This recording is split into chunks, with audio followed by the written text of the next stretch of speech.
I'm back. 9 more records that I think should be reissued. The hard rock and heavy metal section. I'm Chris. This is Late Night Dead Wax.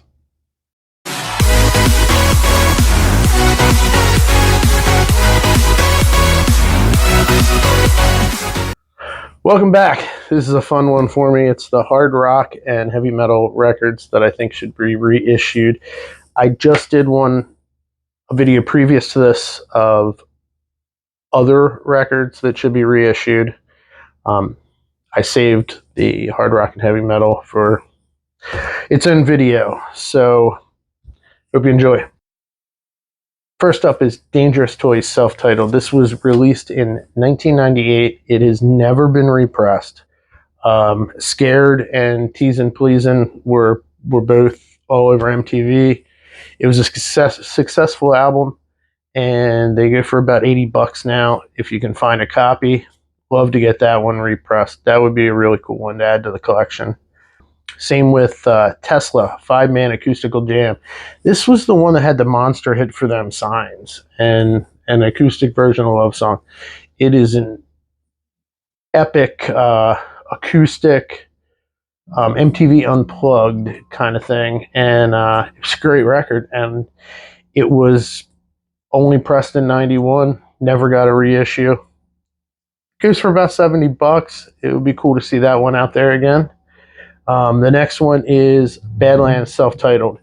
Now this is one that I have a unofficial European pressing. It's beautiful on white vinyl.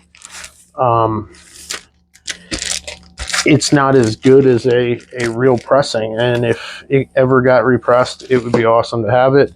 I know there's some legal stuff there, and there's some stories. I'm not going to go into it. It's all out there. It's easy to find, and I know that a lot of it's tied up so that you probably won't ever see a reissue.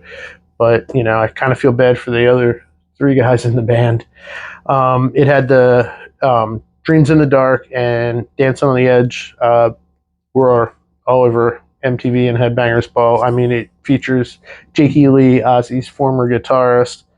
And to get a copy now, it's like $95 if you can find one. The next one I actually just picked up. I found a copy. Great White, Twice Shy. This is a great record, and I got an 89 original pressing. They did do another run in 2012. It was a very limited issue. This is the one that had the big hit, Once Bitten, Twice Shy, and Mr. Bone, and Angel Song. It's a good record, and I don't understand why that one has not been reissued. It doesn't go for big money. It looks like around $60 you can find a copy. That's about what I paid, and it would just be nice to have a fresh copy out there. Next one is Cinderella, Still Climbing. This was Cinderella's last album, last studio album. It was in 1994, so it was obviously after the grunge kind of takeover, and a lot of the bands that were lumped into the hair band category kind of lost their record deals, and Cinderella included right after this record. And it was issued in 1994. It had Blood from a Stone and Hot and Bothered, which was in a movie. They go for $120. It's not the best Cinderella album, but they only had 4, and I'd love to have all 4. And $120 seems a little steep. Next up, Don Dokken, Up from the Ashes. This was his solo record after Dokken broke up in 1990. Had the songs Mirror Mirror and Stay. It was for about $60. It was only ever issued in 1990. It was 1990, so I'm sure it wasn't a whole lot of records, and it's never been reissued, and that would be kind of a cool one to have, to add to my Dokken collection, because it's a really good record. I had it on CD, and I kind of wish I still did, since I can't seem to find it on vinyl. Next up is Ozzy Osbourne, Under Covers. This was his covers album. It was done in 2005. it's got some fun stuff on there. There's a couple Beatles songs. It's Sympathy for the Devil, Rolling Stones. It's got some cool stuff on it, and it was never issued in America. It was only ever issued one issue, 2005, in Russia.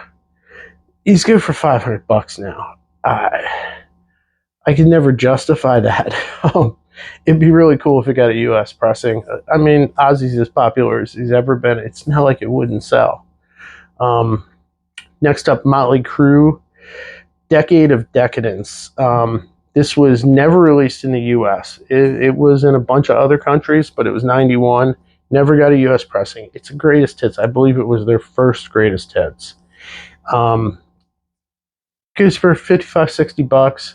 It's not crazy expensive, but it's a greatest hits. And a buddy of mine, Hans, who is an absolute completist, has to have that to complete his Motley Crue.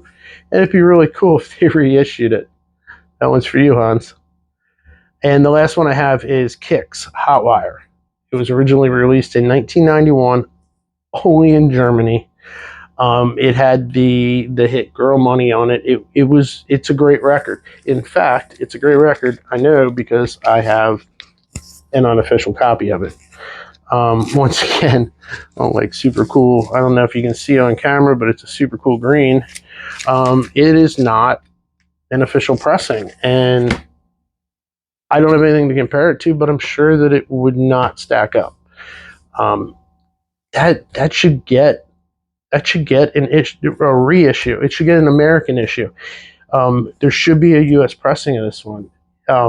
Kix is retiring after 45 years in the business, and it was one of their best records. There's no reason why that should be impossible to find. I mean, the German copies go for $200 if you wanted an official pressing. So I guess that's all I have for you. There was 9 more.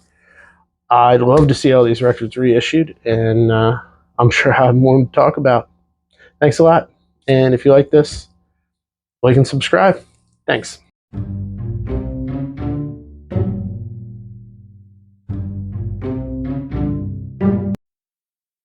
If you like this video, I hope you check out one of my other ones, and I'll be back with some more. Thanks.